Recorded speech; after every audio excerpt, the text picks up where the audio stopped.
할렐루야. 변함없이 그 크신 사랑을 우리에게 베풀어 주신 하나님을 찬양합니다. 우리 지난주까지는 구속사적 관점에서 언약을 중심으로 창세기 3장 21절을 살펴보면서 가죽옷을 지어 입히신 복이 어떻게 신약으로 연결되어지고 또 오늘날 우리에게로까지 이어지는지를 살펴봤습니다.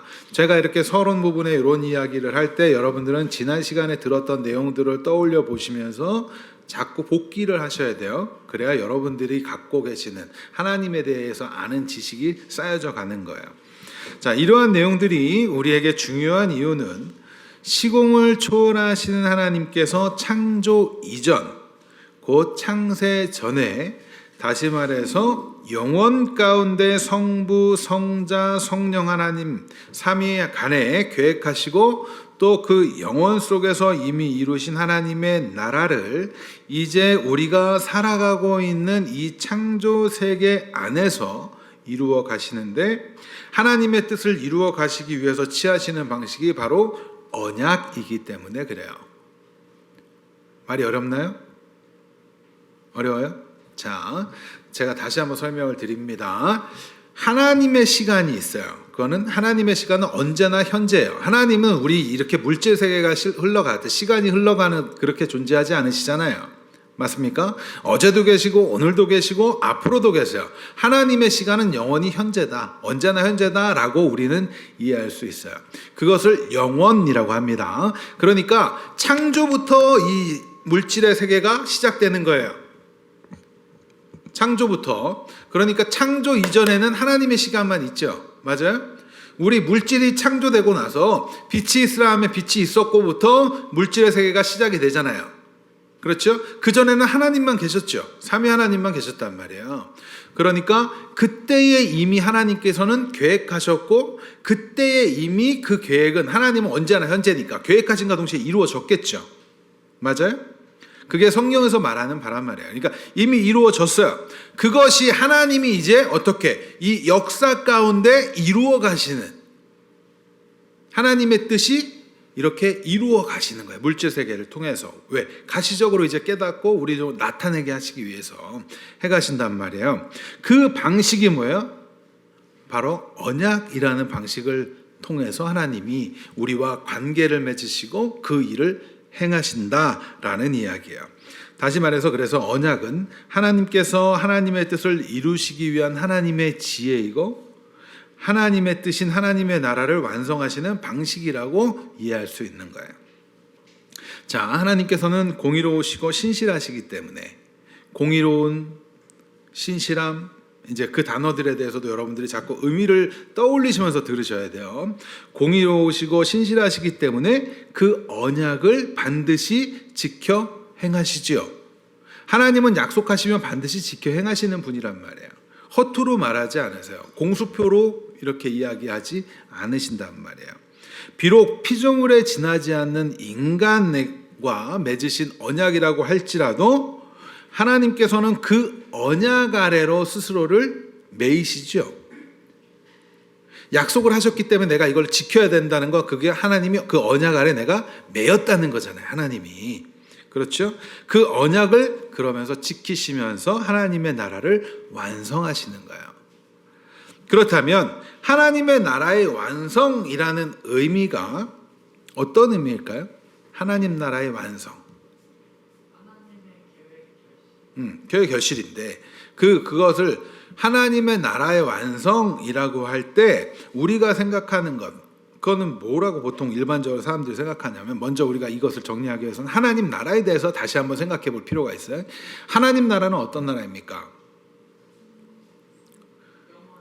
영원한 나라고, 또 영생, 네. 또 일반적으로 하나님의 나라, 우리가 천국이라고 하잖아요. 맞죠? 하나님의 나라를 우리는 천국이라고 하는, 천국 하나님의 나라에 대해 생각을 하면 먼저는 죽고 나서 가는 곳이라고 생각을 하죠. 그리고 그것은 좋은 곳. 그게 우리가 가지고 있는 일반적인 천국에 대한, 하나님의 나라에 대한 생각이에요. 그러니까 여러분들 모두 천국 가고 싶잖아요. 그래서 예수 믿으세요? 그러면서 불신 지옥, 예수천국, 불신천국 뭐 이런 표현들 나오고 막 그랬던 거 아닙니까? 근데 우리가 이 하나님에 대해서 하나님 나라에 대해 정확히 알지 못하면 안 돼요. 하나님의 나라는 분명히 좋은 것입니다. 분명히 좋은 것이에요. 그런데 우리가 하나님의 나라 천국이라고 할 때 가장 먼저 떠올려야 할 것은 그것이 좋은 곳이네 나쁜 곳이네를 떠나서 먼저 하나님의 다스림, 하나님의 통치가 이루어진 나라라는 사실을 여러분들이 먼저 기억하셔야 돼요. 누구의 통치? 누구의 통치? 하나님이. 그러면 하나님은 어떤 분이에요? 선하시고 공의로우시고 자비로우시고 은혜로우시고 그러한 분이시잖아요. 그 하나님이 다스린단 말이야. 그것을 우리가 떠올려 볼 수 있겠죠. 그래서 하나님의 통치가 이루어지는 나라. 그렇다면 하나님 나라의 완성이라고 할 때 어떻게 이해가 될 수 있어요? 하나님의 통치가 온전한 나라. 아시겠나요? 하나님의 완전한 통치, 다스림만이 이루어지는 나라라는 개념을 우리가 잊어서는 안 돼요. 천국은 그저 단순히 죽고 나서 가는 곳입니다 라고 이해하시면 안 된단 말이에요. 그러한 것을 갖고 있기 때문에 우리가 이 땅을 살아가면서 천국을 맛보고 산다라는 것을 느끼지 못하는 거예요. 왜? 천국은 죽어서 가는 거니까. 아시겠어요? 그러니까 혹시라도 지금까지 신앙생활하면서 그렇게 알고 계셨던 분들은 지금부터 말씀을 더욱더 잘 배우셔야 됩니다. 자, 하나님의 나라가 왜 좋은 곳이에요? 갈등이 없으니까. 시키는 대로 하면 되니까. 네. 슬픔이 없어서. 두렵지 않아서. 네. 다시 말씀드리지만 하나님 나라는 뭐라고요? 하나님의 완전한 통치. 그러면 하나님의 나라가 좋은 이유는 그 하나님께서 다스리시니까. 네. 그렇게 이해를 잡고 답변을 내어놓으실 수 있어야 됩니다. 아시겠죠? 하나님이 다스리기 때문에 그 나라가 좋은 거란 말이에요. 그러니까 이런 진정한 뜻에서 그런 뜻에는 별로 관심이 없고 그저 걱정과 근심이 없이 행복을 누릴 수 있는 곳 파라다이스 정도로만 천국을 생각하니까 자꾸 우리가 기복주의 신앙을 갖게 되는 거예요. 대충 살다가 죽기 전에 예수 믿고 천국 가면 된다 이런 생각하시는 분들 있죠? 네, 번쩍 손을 들어주는. 제가 이래서 참 설교하기가 참 편해요. 이렇게 바로바로 손을 들어주는 친구들이 있기 때문에. 두세요. 앉아. 예. 일반적으로 대충 살다가 나중에 내가 죽기 전에 딱 예수를 믿고 천국 가면 너무나 좋을 것 같다라는 생각을 하는 이유가 뭐예요? 하나님의 나라에 대해서 정확히 모르기 때문에 그러는 거예요. 우리 또 있어요. 여기 오늘 빠지신 분 중에 그런 생각하시는 분. 나중에 이렇게 내가 하고 싶은 대로 막 이렇게 하고 이것도 좀 하고 이렇게도 한 다음에 나중에 딱 죽기 전에 믿어가지고 천국 가면 안 될까요?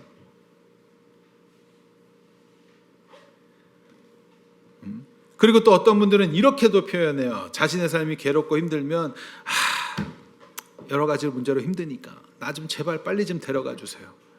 이것도 결국엔 뭐예요? 하나님의 나라가 뭔지 모르기 때문에 이런 소리 하는 거예요. 자꾸 엉뚱한 생각을 하는 거죠. 이 땅에서 자신의 정욕대로 그렇게 자신이 왕이 되어서 그리고 하나님마저 부리면서 살고 싶다가 그렇게 살다가 나중에 천국도 가고 나중에 천국 가고 싶은 이유는 뭐예요? 왠지 두려우니까. 정말 지옥이 있을까 두려우니까. 혹시라도 지금까지 이렇게 생각을 가지고 계셨다면 여러분들 이 생각을 빨리 버려버리셔야 돼요. 아시겠나요? 머릿속에 먼저 지우세요. 천국은 좋은 것 맞지만 그것이 좋은 이유는 뭐라고요? 하나님이 다스리시니까. 하나님이 통치하시니까. 이거를 먼저 세우셔야 돼요. 아시겠죠? 선하시고 인자하시고 자비하시며 사랑이신 그 하나님이 통치하시는 완전한 나라이기 때문에 하나님의 나라가 좋은 거예요. 그러면 여기서부터 우리는 이해할 수 있죠. 그러면 우리는 이 땅에서 천국을 맛볼 수 있어요, 없어요? 있지요. 하나님의 다스림 안에 우리가 살아간다면. 아시겠나요? 우리는 이 땅에서 그래서 신앙생활 하는 거예요. 맛보는 거예요. 누리는 거예요. 그것을 실현해보는 공동체가 뭐예요? 교회인 거예요. 그렇다면 언약의 백성으로 덮으시는 그 은혜를 입은 우리가 이제 하나님의 나라를 살아가고 맛보며 살아가는 우리가 품어야 할 소망은 무엇일까요? 이 땅을 살아가면서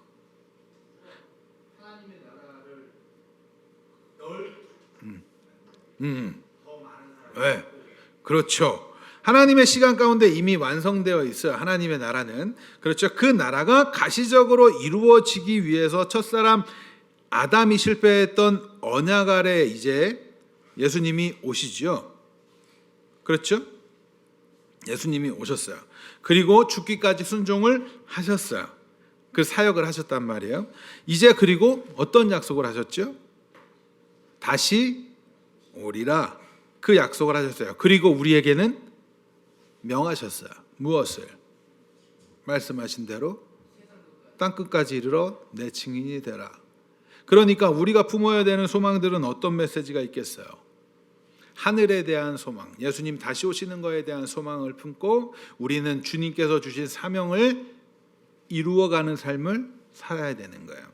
자, 이러한 메시지들에 대해서 에베소서에서는 이렇게 기록합니다. 에베소서 1장 9절 10절입니다. 큰 목소리로 여러분들이 읽어주세요. 시작.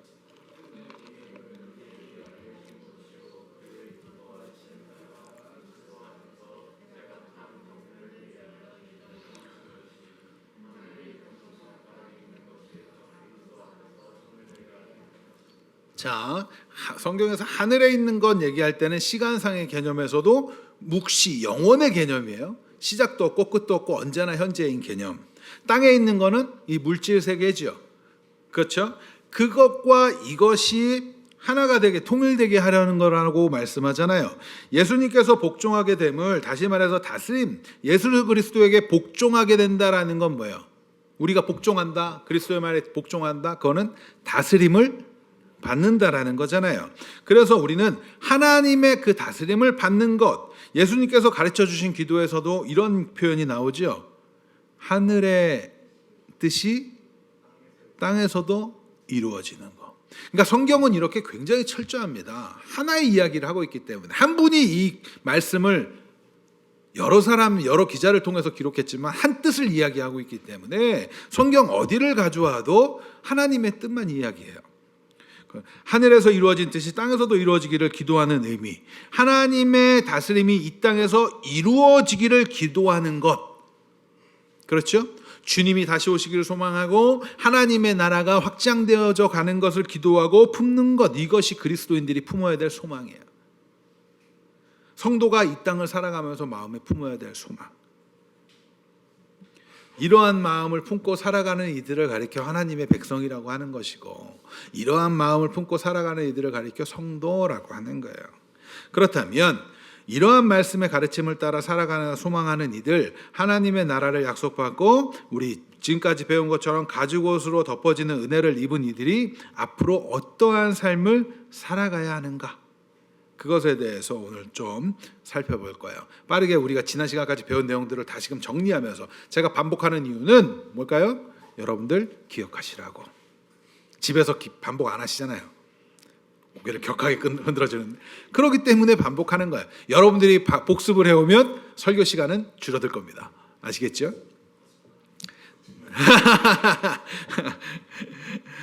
자, 그러면 자 보세요. 하나님께서 온 인류의 대표자인 아담과 선악을 알게 하는 나무의 실과를 먹지 말라라는 말씀을 통해서 순종을 조건으로, 이 순종을 하면 무엇을 줘요? 생명을. 그렇지 못하면, 불의하면, 불순종하면 죽음에 관련된 이 언약을 하셨어요. 이를 행위 언약이라고 하지요. 그러나 아담은 하나님의 말씀에 뭐했어요? 불순종했고 불의했어요. 자신의 무능함을 드러냈어요. 그렇죠?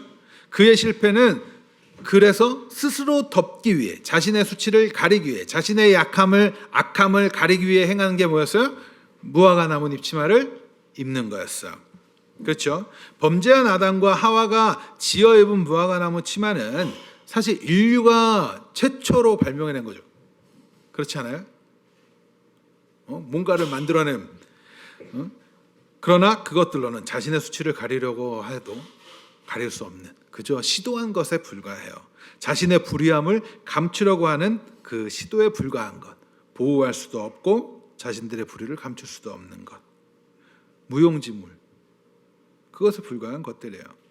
우리가 이 점에서 기억해야 할 사실이, 인간이 아무리 뛰어난 그러한 기술을 개발하고 문명을 개발하고 발전시킨다 할지라도, 또 자신의 의를 쌓기 위해 도덕적이고 윤리적이고 착한 일을 한다고 할지라도 스스로 보호하기 위해서 지어입은 무화과 나무잎 치마로는 하나님의 심판을 피할 수 없다라는 점을 기억하셔야 돼요. 여러분들이 내어놓는 어떠한 일로도 하나님의 심판을 피할 수 없어요. 저도 마찬가지. 제가 어떤 거를 내어놓는다고 해도 하나님의 심판을 피할 수 없어요. 범죄한 아담. 왜? 우리는 모두가 범죄한 아담들이니까. 오늘 본문 이후에 등장하는 내용들이 어떤 이야기가 나와요? 동생 아벨을 죽인 가인 이야기가 나와요. 그 가인이 에덴 동산에 쫓겨나고 나서 뭐예요? 성을 쌓지요. 그거 왜 성을 왜 쌓을까요? 자기의 무화과 나무 치마를 만들어 입는 거랑 같은 거예요. 보호하기 위해서, 자신을 보호하기 위해서. 자, 홍수 이후에, 노아의 대홍수 이후에 하나님이 심판하는 것을 피하겠다고 그들이 쌓은 게 뭐였어요? 바벨탑이죠. 그거 왜 쌓아요? 그것도 뭐예요? 결국에는 뭐예요? 그것도 무화과 나무 치마를 지어 입는 것과 같은 거라고요. 이런 것들이 실패한 아담들의 그 모습인 거예요. 인간들의 실패한 아담들의 모습. 그걸로 자꾸 쌓아요. 자, 이런 생각을 한번 해보자고요. 우리는 치열한 경쟁 속에 살아갑니다. 그렇죠? 이 경쟁의 현장에 있는 우리 청소년들. 우리 청소년들은 경쟁을 하면서 자기 실력을 쌓지요. 그런데 그 잘한다 못한다의 기준을 사실 어떻게 쌓나요? 어떻게 잡고 있어요? 얼마나 높이? 돈? 그 돈이 많고 적음도 그 기준은 뭐예요? 잘 한번 생각해 보세요. 기본적으로 남들의 한 두세 배를 있는 정도 아니에요? 네. 거기서 중요한 표현이 나왔어요. 남들의. 일반적인 유수와 이것이 바로 내가 무화과 나뭇잎을 쌓고 있는 사람들의 모습인 거야. 왜 우리가 자꾸 타인에 비교하나요? 남들보다 약하면 안 되니까. 내 약점이 거기에 폭로되면 안 되니까. 제가 가끔 사석에서 이런 이야기를 합니다. 다른 사람의 그거를 왜 이렇게 신경 쓰냐고, 이런 표현들 많이 해요. 왜 상대적으로 느끼는 것들에 거기서 박탈감을 느끼고 자존심을 상해하냐고. 반 또 이런 것도 있어요. 인정받고 싶어하는 욕구도 사실은 이런 것에서 비롯돼요. 여러분들이 잘 하셔야 돼요. 우리는 과연 여러분들이 이 말씀을 읽으면서 나는 내가 지금 무화과 나무 치마를 내가 지어 입으려고 애쓰고 용쓰고 있는 것은 아닌가? 라는 생각을 해보셔야 되는 거예요. 아시겠나요? 그러니까 이제 돌아가셔서 창세기 말씀을 쫙 읽어가시면서 이런 부분을 보면서 나는 내가 지금 무화과 나뭇잎이라고 내가 막 만들어 입고 있는 이것이 무엇일까를 여러분들 생각해 보셔야 돼요.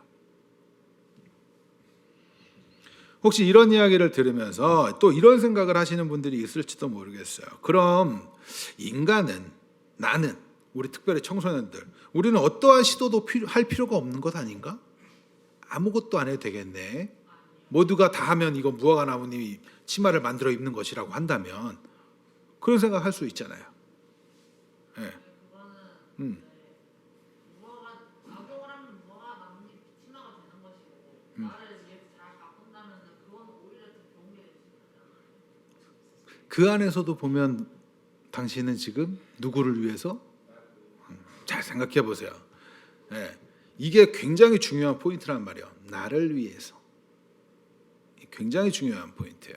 나를 위해 쌓은 성, 나를 위해 만든 무화과 나뭇잎. 그럼 나를 위해 잘 만들면 괜찮은 거예요? 자, 그러니까 여러분들이 잘 배우셔야 돼요. 자, 발전을 위해서 더 좋은 세상을 만들기 위해서 그러면 우리는 노력할 필요도 없는 것인가?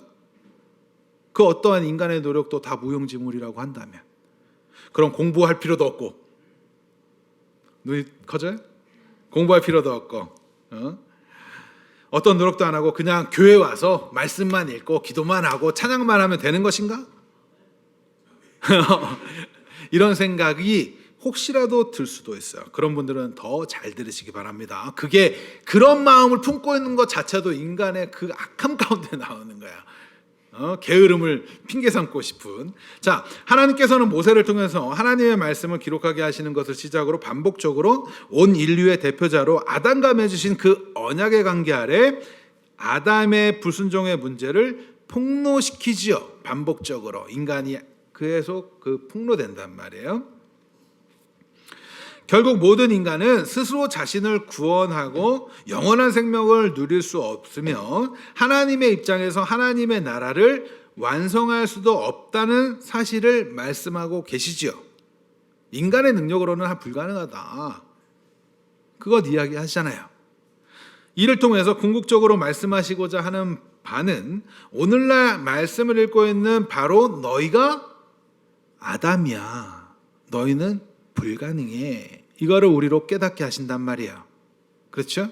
아담의 실패, 수많은 그 우리보다 앞선 시대의 사람들이 걸어왔던 그 길 속에서 나타나는 건 결국 뭐예요? 하나님을 저버린 모든 인간은 실패자이다라는 거예요. 무능력하다라는 거예요. 스스로 구원할 수 없다는 거예요. 스스로 생명을 얻을 수 없다라는 거예요. 불의하다는 거예요.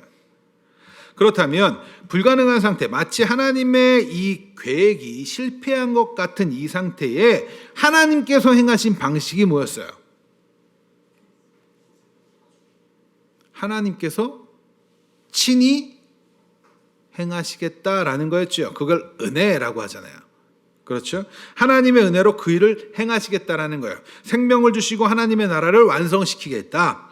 그러기 위해서 하나님께서 뭐 했어요? 은혜로 덮어주셨잖아요. 맞아요? 그래서 가죽옷을 지어 입혀주시지 않습니까? 그러면 우리가 이제 생각해 볼 게 있어요.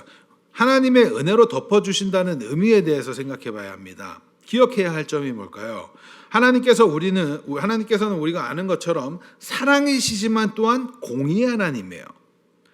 말씀을 하시면 또한 반드시 행하시는 신실하신 하나님이에요. 이는 하나님께서는 사랑에 있어서도 공의에 있어서도 신실하시는 분이라는 점을 내포하죠. 어떤 사람들은 무조건적으로 덮어주신다라고 하니까 그냥 잘못도 그냥 없이 막 살아도 하나님 무조건 덮어주신다. 은혜를 베풀어 주신다. 그래서 어떠한 것도 하지 않고 잘못해도 무조건 용서해 주셔야지 라고 이해를 해요. 왜 하나님이 누군가를 심판하느냐 이러면서 따지는 사람이 있지요. 왜 그 심판을 합니까? 사랑이라면서. 왜 괴로운 일을 당하게 합니까? 사랑이라면서. 이런 생각을 해보는 것 저는 건강하다고 봐요. 그러면서 막 그래요. 무조건 용서해 주셔야지. 또 간혹 성경을 보면 이런 장면들도 있어요. 하나님께서 심판하시는 장면들 보면 왜 이렇게까지 하셔야 되지? 이런 생각이 들 때도 있어요. 덮어주신다면서. 사랑이라면서. 때로는 어린아이들까지 다 죽여라 막 이러고. 또 어떤 때는 어떤 사람들은 분명히 그 사람들이 잘못했는데 그 사람은 덮어주신다. 이 사람은 심판해. 불공평한 것 같고. 어떤 사람들은 용서하고 어떤 사람들은 심판하고. 그러면 사랑으로 덮어주신 하나님이 맞는가? 이런 생각을 하기도 하는 거지요. 자, 그러나 이런 질문을 갖는 것, 하나님의 무조건적인 은혜, 덮어주시는 은혜에 대해서 정확히 알고 있지 못하기 때문에 그래요. 먼저 우리의 구원에 있어서 덮어주심이라고 할 때 제대로 된 이해가 필요한데, 하나님께서 아담과 하와 그들의 범죄, 무화과나무 치마를 입은 그들의 가죽옷으로 지어서 입혀주시고 그들을 덮어주셨어요. 그렇죠? 기억나시죠? 그들이 한 것이라고는 하나님의 뜻에 불순종함으로써 범죄한 것밖에 없어요. 하나님을 인정하지 않는 거예요. 그죠? 선악을 알게 하는 나무의 실과를 따먹었다는 건 하나님을 하나님으로 인정하지 않고 내가 왕이 되겠다라는 거니까. 범죄한 그들에게 하나님께서 그럼에도 불구하고 가죽옷을 지어 입혀 주셨어요. 그런데 이때에 반드시 필요한 게 뭐였어요? 가죽옷을 지어 입기 위해서는 동물의 희생이 필요했어요.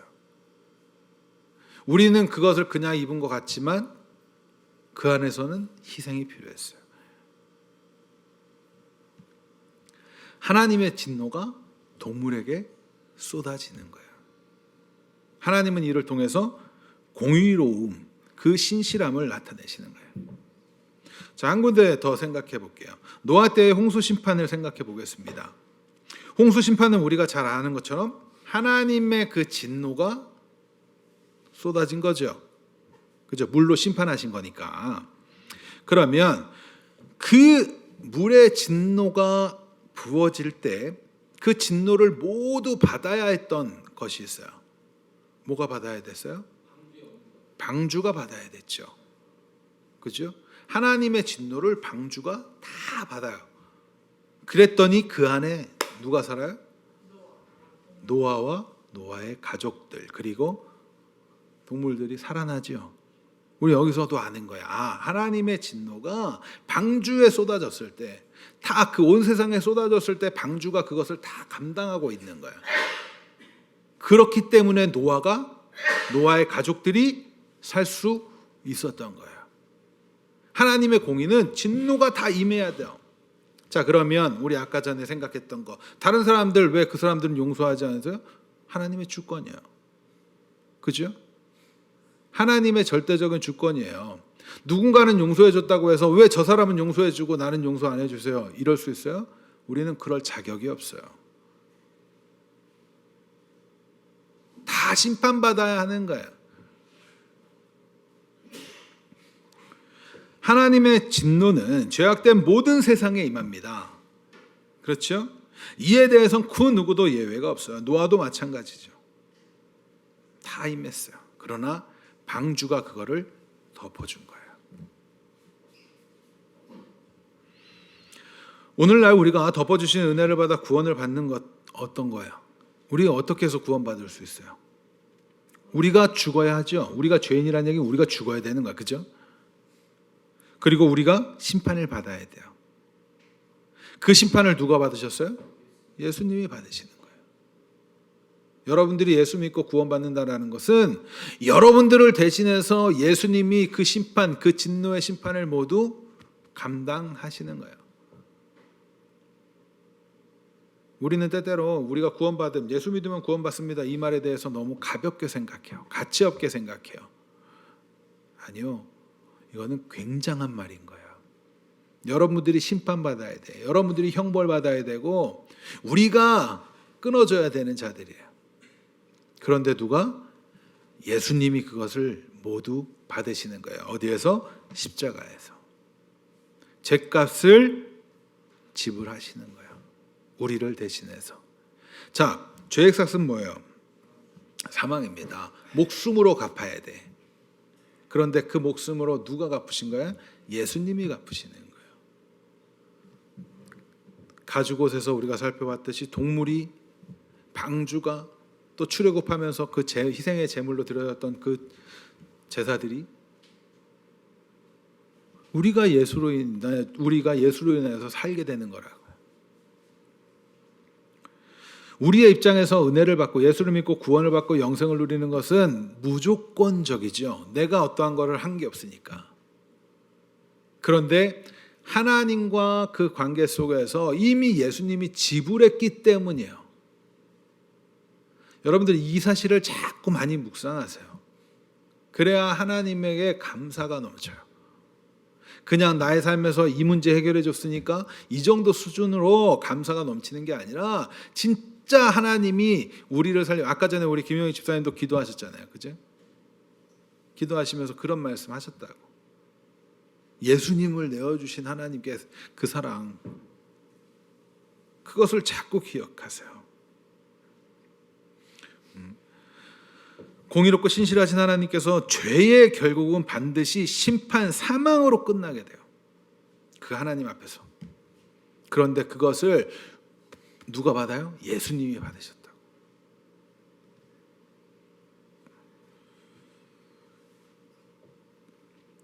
이러한 심판 사망으로 끝나는 거, 이것을 대한 가르침을 주기 위해서 기록되어져 있는 부분이 있어요. 그게 뭐냐면 우리가 이 읽고 있는 창세기 뒤편에 나오는 아담의 계보에 쭉 보면 그 사람들이 몇 살 살았더라 이런 얘기들이 나오죠. 자, 성경에서 영원, 아까 전에 말한 영원은 뭐라 그랬어요? 시작도 없고 끝도 없어요. 묵시라고 그랬고 그건 언제나 현재라고 그랬어요. 그거를 그 성경 안에서 영원이라는 개념으로 사용되는 숫자가 1000이에요. 1000년. 그래서 나중에 뭐 천년왕국 막 이런 표현들 나오는 게 그런 거란 말이에요. 아시겠죠? 그런데 그 아담의 계보 아래서 사람들이 이렇게 나오면서 노아까지 이어지는 족보가 쫙 나와요. 읽어보셨죠? 네. 그런데 그 안에 잘 보세요. 창세기 5장 부분에 나오는 그 부분에서 보면 그들이 몇 살까지 못 살아요? 1000살까지는 못 살아요. 그 왜 그런 얘기를 설명해 주는 거예요? 죄 가운데 사망으로 끝난다는 것을 이야기해 줘요. 그런데 그 안에서 참 또 눈길이 가게 하는 구절이 있어요. 창세기 5장 21절부터 24절입니다. 같이 읽습니다. 시작. 에녹은 시작.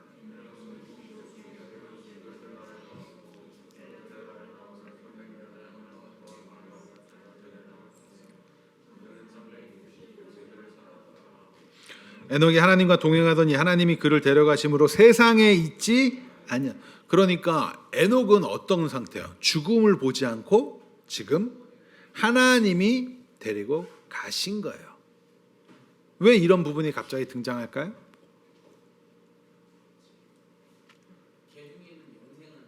개 중에는 영생하는 자가 있다. 걔는 선택받았다. 자, 에녹이 하나님이 데려가셨는데 이때 중요한 게 뭘까요? 24절에 보니까 그렇죠. 하나님이 에녹과 동행했어요. 모두가 죽음을 보게 되지만 은혜를 누리는 자는 영생을 얻는다라는 이 복음을 이 안에도 담고 있는 거예요. 이 역시 은혜예요. 다시 말씀드리지만 죄의 결과는 사망입니다. 하나님과의 언약을 지키지 못한 결과는 사망이라는 말이에요. 우리는 그 죽임을 당해야 하는 자들일 뿐이에요. 그러나 우리가 죽임을 당해야 하는 사망을 예수님이 당하시고 하나님의 법을 다 지켜 행하신 상태로 사망을 당하신단 말이에요. 우리를 대신해서 죽임을 당하시는 거. 하나님의 공의가 그렇게 나타나는 거예요. 우리가 다 당해야 될 것을 예수님이 당하시고 모두가 심판받아야 하는 자리에 가죽옷을 위하여 희생당하는 동물처럼 방주처럼 예수님께서 그 진노를 다 받으시고 우리의 죄값을 지불하심으로 우리에게 열리는 게 뭐예요? 영생이잖아요. 이제는 우리는 뭐 하면 돼요? 믿으면 돼요. 믿으면 돼. 물론 믿음도 하나님이 선물로 주셔야 믿는 거고. 그렇기 때문에 우리는 모든 게 하나님의 은혜가 아니면 안 된다는 것을 더더욱 알아야 되는 겁니다. 여러분들 성경을 읽으면서 그것을 아셔야 돼요. 은혜가 아니면 안 되는구나. 은혜가 아니면 안 되는구나. 예수님께서 십자가를 지시고 죽기 전에 마지막에 하신 말씀이 뭡니까? 다 이루었다. 이 말은 완전히 하다, 완수하다, 결론 짓다라는 의미도 갖고 있지만 빚을 청산했다, 빚을 지불했다라는 의미를 갖고 있어요. 무슨 말이에요? 우리의 죄값을 다 지불한 거예요. 예수님께서 십자가에서 언약을 다 이루시고 우리가 실패한 그 죄값을 지불하셨기 때문에 이런 말씀을 하시는 거예요. 하나님의 말씀을 다 지켜 행하셨다, 다 이루었다. 동시에 그것으로 인하여 뭐 하는 거예요? 죄값을 지불하게 되는 거예요. 지난 시간에 우리는 새 언약이 어떻게 예수 그리스도를 통해서 우리에게 연결되어지는지를 살펴봤습니다. 그렇죠?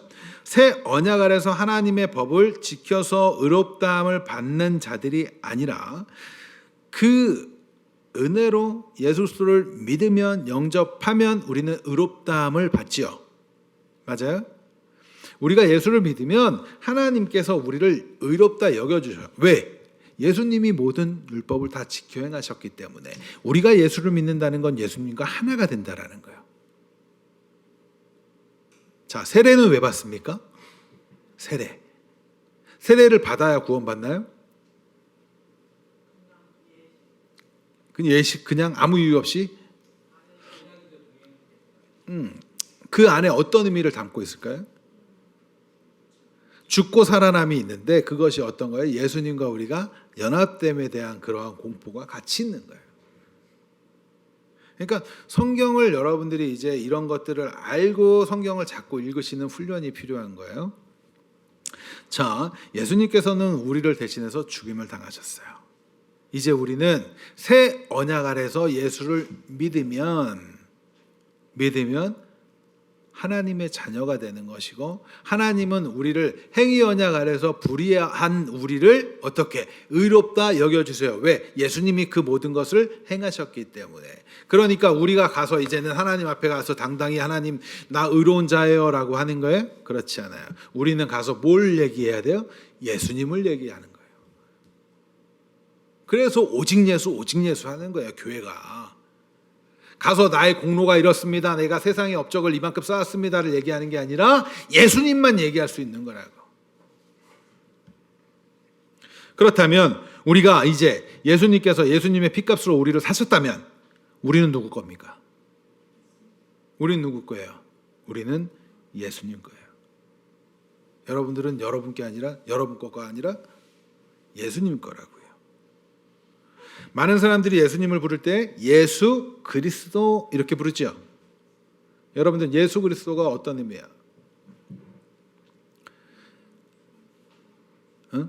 김리한 하면서 예수는 성, 리안 이름인 것처럼 예수는 성, 그리스도는 이름 이런 거예요? 그렇게 보통 좀 잘 이해가 우리처럼 그렇게 인식을 많이 하죠. 그런데 그런 의미 아니잖아요. 예수라는 것은 이름이죠.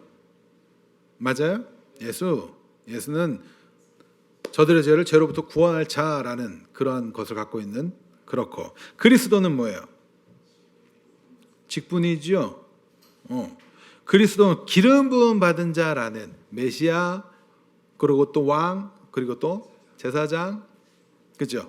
선지자 이렇게 삼중직 구약시대에 이 기름 부음 받는 거는 왕하고 제사장하고 선지자만 기름 부음을 받았어요. 그래서 세우는 거예요. 그래서 삼중직을 한 번에 행하시는 분이 바로 예수님이다라는 의미를 다 담고 있는 거예요. 그러니까 예수는 뭐예요? 우리의 구세주입니다라는 표현이 예수 그리스도예요. 그러니까 우리가 여러분들 예수님의 이름으로 기름했습니다 이렇게 기도하기도 하고 예수 그리스도의 이름으로 이렇게 얘기하잖아요. 사실 엄밀히 따지면 예수님의 이름으로 기도하는 거지. 이해가 돼요? 그리스도는 우리가 당신은 누구를 믿습니까? 그러면 예수 그리스도를 믿습니다라는 얘기는 예수님을 우리의 구세주로 믿습니다라는 고백이 담겨 있는 거란 말이에요. 이제 이런 말들을 기억하면서 사용하세요. 아시겠죠? 자, 그런데 그렇게 고백하면서 또 어떠한 표현을 써요? 예수님은 우리의 주가 되십니다라고 고백하잖아요. 맞아요? 그래서 베드로가 이런 고백하지 않습니까? 주는 그리스도시요 살아계신 하나님의 아들입니다라는 고백할 때 이 예수에 대해서 주는이라는 표현도 나오고 막 이런 성경의 주라는 표현 일반적으로 뭐 주인 이런 표현으로 느낌으로도 사용을 했지만 여러분들이 알아야 되는 거 우리가 예수를 주라고 고백할 때 이제 주는 예수가 나의 주인이라는 거예요. 여러분들의 주인은 예수라고 여러분들의 죄값을 지불하고 예수님이 사셨기 때문에 그러면 우리는 누구의 말을 들어야 됩니까? 주인의 말을 들어야지. 맞아요? 주인의 말을 들어야 돼요. 예수님의 말을 들어야 되는 거예요. 우리가 하나님의 덮으신 은혜를 입은 자들이라는 사실을 믿는다면 우리가 그렇게 믿는 자라면 그래서 예수 그리스도를 통해서 우리의 죄의 값이 모두 지불되었고 이제 예수님의 소유라는 사실을 믿는 자들이라면 우리의 삶은 이제 달라지는 삶을 살아야 된다라는 거예요. 이해가 돼요? 이제 우리는 언약의 백성이라는 것은 결국에는 우리가 이전에는 내가 왕이었으나 왕이 아니라 예수가 나의 왕입니다를 아는 삶이라고. 그렇다면 우리는 누구의 말을 따라야 돼요? 예수님의 말씀을 따르는 거예요. 나의 정욕에 이끌린 나의 옛사람의 말을 따르는 것이 아니라 예수님의 말씀에 따라야 되는 거예요. 그러한 삶을 사는 거예요. 자, 다시 언약의 백성임을 우리가 확인했어요. 그럼 언약의 백성들은 무엇을 소망해요? 하나님의 나라의 완성을 소망하죠. 주님 다시 오심을 소망하죠. 그리고 그리스도인다운 삶을 우리는 살아가면서 하나님의 나라의 확장을 위해 살아가죠. 이때 우리가 또 놓치지 않아야 되는 게 바로 뭐라고요? 예수가 나의 주가 되신다는 거예요. 주님의 말씀에 따라야 되는. 마태복음 22장 37절 39절입니다. 그러면 예수님의 말씀을 요약 정리하면 뭔가? 같이 읽습니다. 시작. 예수께서 이르시되 내 마음을 다하고 목숨을 다하고 뜻을 다하여 주 너의 하나님을 사랑하라 하셨으니 이것이 크고 첫째 되는 계명이요 둘째도 그와 같으니 내 이웃을 내 자신과 같이 사랑하라 하셨으니 이 두 계명이 온 율법과 선지자의 강령이니라. 아멘. 예수님께서 가르치시는 그 행함에 딱 정리라면 뭐예요? 하나님을 사랑하고 이웃을 사랑하는 거예요. 그래서 그리스도인들을 가리켜 사랑이라고 얘기하는 거예요. 하나님이, 우리 아까 김영희 주사님도 사랑의 하나님에 대해서 앞에 말씀을 가지고 이렇게 기도하셨어요. 그렇죠? 우리는 그 사랑을 가지고 하나님을 사랑하고 이웃 사랑하는 걸로 살아가는 자들이 I love you 뉴욕을 살아가는 것이 아니라, 아시겠어요?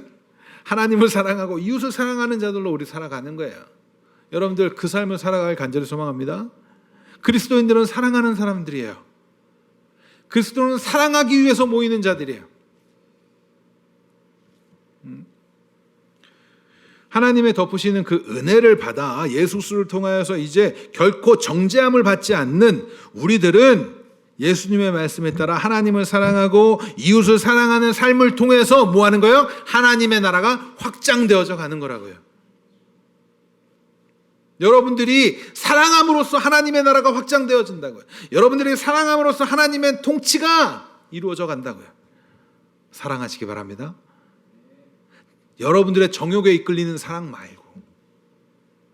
그리스도의 사랑은 어떤 사랑이었어요? 아까 전에 다 기도하셨는데 마치 설교문을 읽고 기도하신 것처럼 너무나 잘하셨는데, 예수님의 사랑은 어떤 사랑이에요? 하나로 하면 희생이잖아요. 헌신적이었어. 자신을 내어놓는 사랑을 하셨다고. 그 사랑 우리가 하는 거예요. 그런데 이 성경에서 그러면 하나님을 사랑하는 방법에 대해서는 뭐라고 설명해요?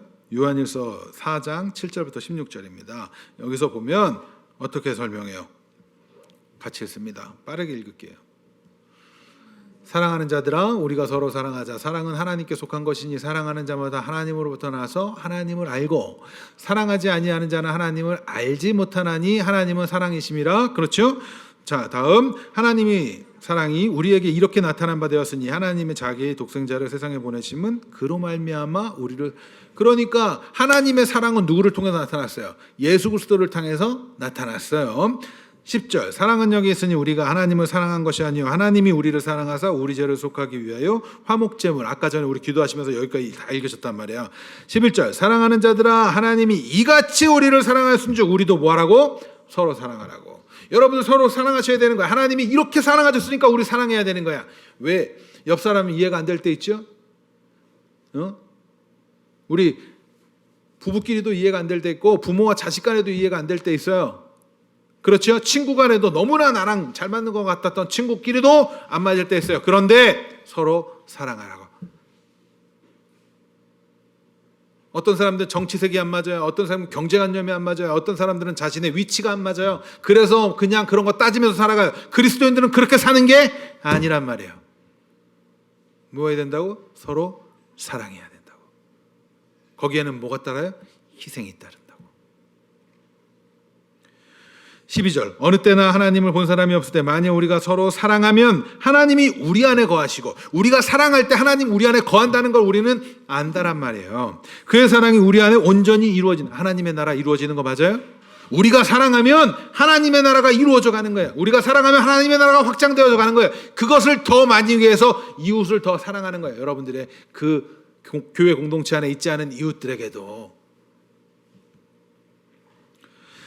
13절 그의 성령을 우리에게 주심으로 우리가 그 안에 거하고 그가 우리 안에 거하신 줄 아느니라. 아버지가 아들을 세상의 구주로 보내신 것을 우리가 보았고 또 증언하노니 누군지 예수를 하나님의 아들이라 시인하면 하나님이 그 안에 거하시고 그도 하나님 안에 거하느니라. 하나님이 우리를 사랑하시는 사랑을 우리가 알고 믿었노니 하나님은 사랑이라.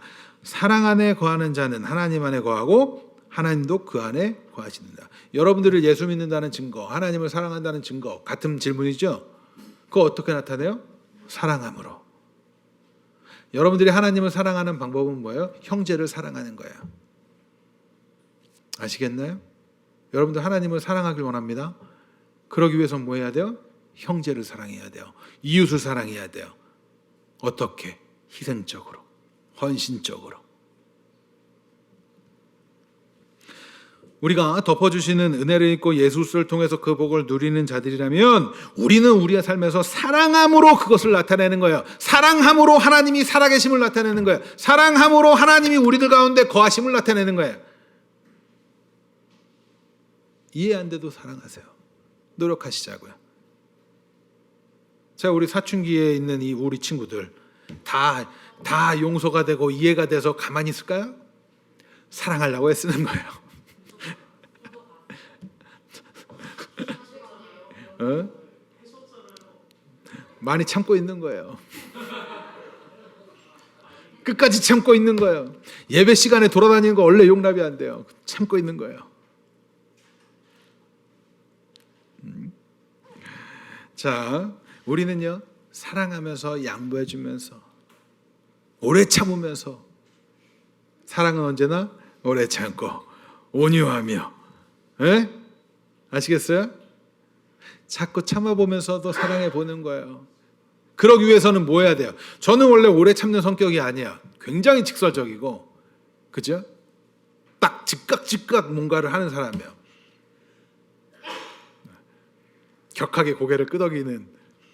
그런데 저 역시도 이 안에서도 많이 참으려고 노력하고 있어요. 그게 참는 거라고요? 이런 생각을 하는 분들이 있을 수도 있지만 저 역시도 그러고 있어요. 우리 같이 그렇게 해보는 거예요. 왜? 그것이 하나님 나라가 확장되어져 가는 거기 때문에 그래요. 우리는 이웃을 사랑함으로써 하나님을 사랑하고 이를 통해서 하나님이 살아계시고 또 우리 안에 거하심을 나타내는 자들입니다. 그렇다면 이제 앞서 질문했던 것을 다시 정리해 볼게요. 우리가 우리의 약함, 악함, 수치를 가리고자 시도했던 무화과 나뭇잎, 그런 기술들의 발전, 하나님 그런 것들로 하나님 앞에서 우리의 수치를 가릴 수도 없고 죄값을 지불할 수도 없음을 배웠어요. 그렇죠? 우리의 어떠한 무화과 나뭇잎으로는 그건 불가능한 것들이에요. 그러나 이제 우리가 우리의 역할에 의해서가 아닌 예수 그리스도의 공로에 힘입어서 이제 씻음을 받았고 의롭다함을 여김을 받았고 사랑하는 그러한 자들로 거듭났다고 한다면, 그죠? 우리 지난번에 배운 것처럼 예수 그리스도께서 우리를 씻기셔서 우리에게 흰 옷을 입히셨잖아요. 맞아요? 새로운 피조물, 그러한 자들이라고 한다면 우리는 이제 뭐 하기 위해서 해야 되느냐? 사랑하기 위해서, 희생하기 위해서 여러분들 공부하셔야 돼요. 아시겠어요? 돈 버는 거 왜 돈 벌어요? 희생하기 위해서. 다른 말로 남 주기 위해서 하는 거예요. 세상에서는, 세상 사람들은 이래요. 우리 이런 거예요. 세상 사람들은 나를 더 강하게 무장하기 위해서 돈을 벌지요. 나를 더 강하게 포장하기 위해서 공부한단 말이야. 그것이 무기가 되는 거야. 왜? 내가 이만큼 갖추어야 나를 우습게 여기지 않거든. 내 수치를 가리면서. 내가 이만큼 누리고 있어야 된다라고 생각해요. 그게 세상의 사람들이 갖고 있는 사고예요. 그러나 예수 믿는 사람들은 왜 이런 거를 준비해야 돼요? 왜 공부해야 되고 왜 돈도 벌어야 돼요? 사랑하기 위해서. 사랑에는 뭐가 따라요? 희생이. 희생에는 뭐가 따라요? 내 거를 내어줌이. 여러분들 남 주기 위해서 공부하셔야 됩니다. 기독교인들은 어떠한 자신의 미래에 대한 설계를 할 때, 또 장래를 꿈꿀 때에도 어떠한 역할이 너무 높은 자리여서 저것이 나한테 유익할 것 같아서 대단한 사람들이 우러러보는 자리여서 그래서 그것을 꿈꾸면 안 돼요. 뭐 하기 위해서? 하나님이 주신 달란트를 가지고 내가 어떻게 하면 더 사랑할 수 있을까를 고민하면서 여러분들의 장래 희망을 가지셔야 되는 거예요. 아시겠나요? 겉으로 보일 때는 세상 사람들과 똑같아 보일지 몰라요. 왜? 학교 가서 공부하고 학원 가서 공부하고 또 직장 가서 돈 벌고, 그렇죠? 세상 사람들이 볼 때는 똑같이 보일지 몰라요. 그러나 하나님은 중심을 보시는 하나님이고 여러분들의 출발이 어떻게 가느냐, 어떠한 과정을 겪느냐에 따라 다 다르다고요. 그러니까 혹시라도 내가 난 남들 부럽지 않게 살아야지 하니까 내가 돈 벌어야겠어요, 이따위 생각을 가진다면 버리세요. 그건 그리스도인이 가져야 되는 생각이 아니에요. 더 나누기 위해서, 하나님의 나라의 확장을 위해서 내가 어떤 이들에게, 하나님께서는 어떤 이들에게는 물질도 풍요롭게 하시기도 하고 어떤 사람은 건강하게 하시기도 하고 때로는 또 몸이 아플 수도 있고. 왜요? 그래야 나누기도 하고 베풀기도 하고 이런 일들이 펼쳐지지 않겠어요? 모두가 다 예수 믿으면 다 부자가 돼서 다 그렇게 산다 그러면 그 사람 어디다 나눌 거예요? 우리는 사랑하기 위해서 공부하는 겁니다. 사랑하기 위해서 물질도 버는 거예요, 여러분들. 나누기 위해서 내배 쌓으려고 하는 게 아니라, 내성 쌓으려고 하는 게 아니라.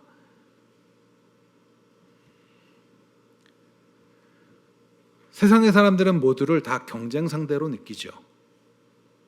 그런 거 아닌 것 같아요. 저 사람은 별로 경쟁에 별로 치열하게 이렇게 안 하는 것 같은데요. 아니요. 앞서도 말씀드렸잖아. 남들하고 비교한다는 것 자체가 나는 경쟁하고 있다라는 거예요. 가인의 모습을 한번 떠올려 보세요. 가인. 왜 그랬을까? 인정받지 못해서 그랬죠. 그건 뭘로 보는 거야? 아벨을 경쟁의 대상으로 보는 거예요. 여러분들 주변에 나 공부 잘하고 싶어요. 열심히 하세요. 공부 잘하고 싶죠? 공부는 많이 하고 싶진 않지만 잘하고는 싶잖아. 맞죠? 맞아요? 근데 많이도 하셔야 돼. 그래야 잘할 수 있어. 열심히 하세요. 공부하세요. 그런데 내가 쟤보다는 잘해야겠으니까 공부하려고 그런 마음은 품지 마세요. 내가 뭐 하려고 공부해야 된다고? 남 주려고.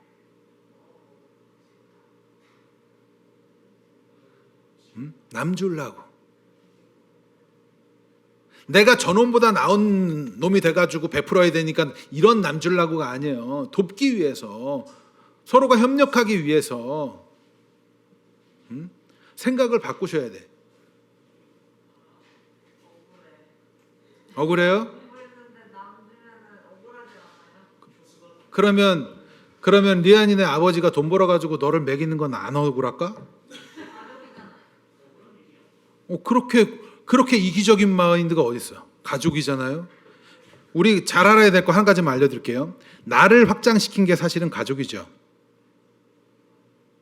여러분들 우리 가족만 잘 먹고 잘 살겠다는 생각 갖는 거 굉장히 이기적인 겁니다. 아시겠어요?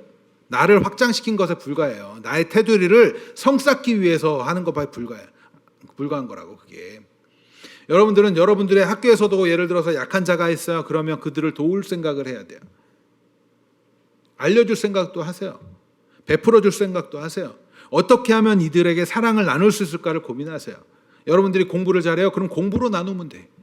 여러분들이 운동을 잘해요. 운동으로 도우면 돼. 인기가 있어요. 그러면 그 사람들에게 다른 사람들도 따돌림 없이 살아갈 수 있게 도와주면 돼. 여러분들이 할 수 있는 방식은 너무나 많아요. 하나님을 사랑하는 방식은. 도와줄게요. 남으세요. 여러분들, 우리는요, 그리스도인들은, 다시 정리할게요. 하나님의 은혜를 받아 예수 그리스도께서 그 핏값으로 산 자들이에요. 맞죠? 그래서 새로운 피조물, 의롭다함을 받은 자들이에요. 가죽옷을 지어 입힘을 받은 자들이에요. 우리가 받아야 되는 그 진노를 예수님께서 받으시고, 그랬다면 예수가 우리의 주가 되시고, 주 예수님이 우리의 주라면 우리는 주님의 말씀대로 살아야 하는 것이고, 주님의 말씀은 하나님을 사랑하고 이웃을 사랑하는 것이고, 사랑에는 희생이 따르지요. 예수님이 사랑한 것처럼 우리도 사랑하게 해주세요. 말로만 기도하지 말고 우리가 그것을 행해야 돼요. 그죠? 그러한 삶을 살아야 돼요. 그러면 우리의 가치관이 바뀌어야겠죠. 어떻게?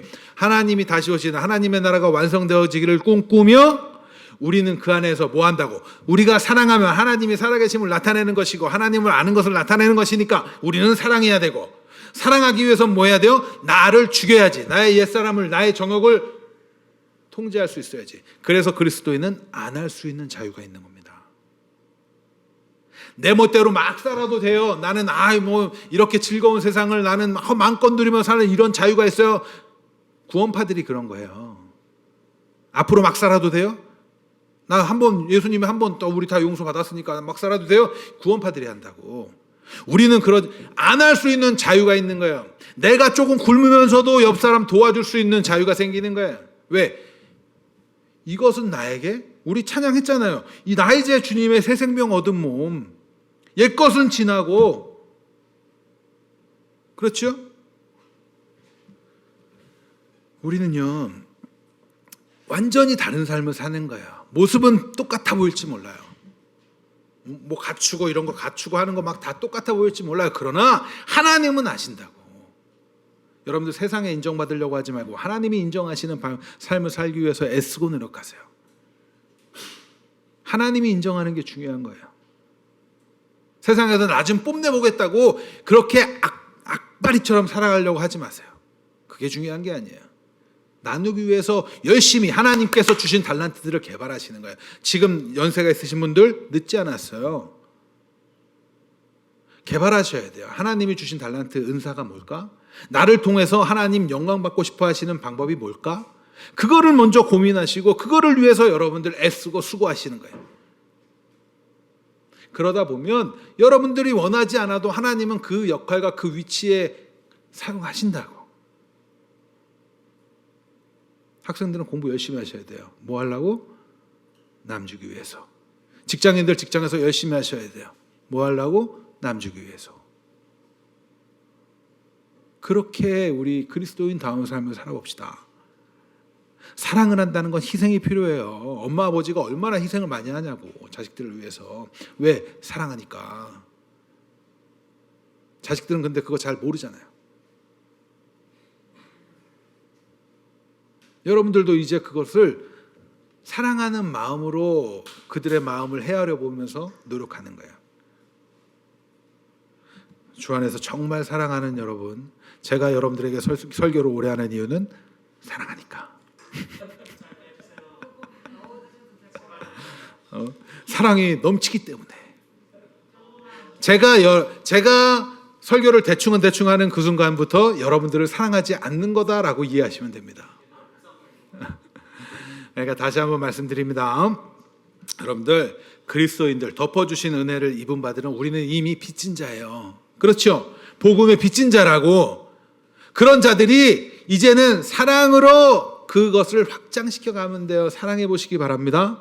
사랑하기 위해서 공부하세요. 내 옆에 힘들고 괴롭고 어려워하는 이들이 있으면 도우려고 애쓰세요. 아시겠나요? 물론 세상의 사람들도 저렇게 정의롭고 막 이렇게 뭔가 하는 사람들 있잖아요. 돕는 사람들 있잖아요. 그렇게 보이죠. 그러나 중요한 건 뭐예요? 그 끝이 하나님의 영광과 하나님을 찬양하는 것으로 가느냐, 그렇지 않는 것으로 다른 거예요. 그건 하나님이 기억하시고 인정하시는 것들이 될 거예요. 여러분들을 보면서 이제 그리스도의 사랑을 느낄 수 있길 간절히 소망합니다. 그러기 위해서는 때때로 나를 죽여가는 거죠. 근데 힘들어요. 괴롭고 힘듭니다. 그렇죠? 그러면서 기도하는 거예요. 그리고 특별히 이제 우리 청소년들은 이제 앞으로 더 많은 것들을 꿈꾸잖아요. 그렇죠? 공부도 하면서 많은 것들을 꿈꾸고 계획할 거예요. 그럴 때마다 먼저 떠올리세요. 하나님께서 뜻하시는 것이 무엇인지를 깨닫게 하시고 하나님이 주신 달란트를 더욱더 개발하게 하시고 그리스도의 인답게 사랑하는 마음을 갖게 해주세요. 경쟁에서 이기고 지고가 중요하지 않아요. 이왕이면 1등 했으면 좋겠죠. 그것도 중요하지 않아요. 여러분들이 어떤 사람이 되어 있는가가 중요하다고. 하다 보면 어느 순간 1등도 하기도 하는 것이고 높은 자리로 진급하기도 하는 것이고, 맨날 얘기하는 요셉 얘기 한 가지만 하고 마치도록 하겠습니다. 요셉이 총리가 되고 싶었나요? 자, 그러면 다윗은 다 왕이 되고 싶었나요? 나의 꿈은 어렸을 때부터 꿈은 총리입니다. 애굽의 총리예요. 왕이었습니다. 이랬나요? 그렇지 않아요. 하나님이 일하시기 위해서 그들을 세워가시는 거예요.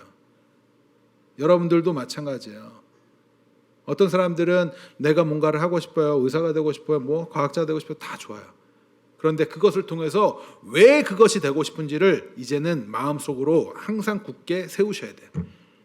뭘 위해서? 하나님의 영광을 위해서. 왜? 우리는 그리스도인이니까. 사랑하기 위해서. 아시겠나요? 그렇게 할 때 하나님이 그의 길에, 우리 가장 큰 은혜는 뭐라 그래요? 아까 에녹은 동행. 하나님이 동행하시는 삶을 누리면 되는 거예요.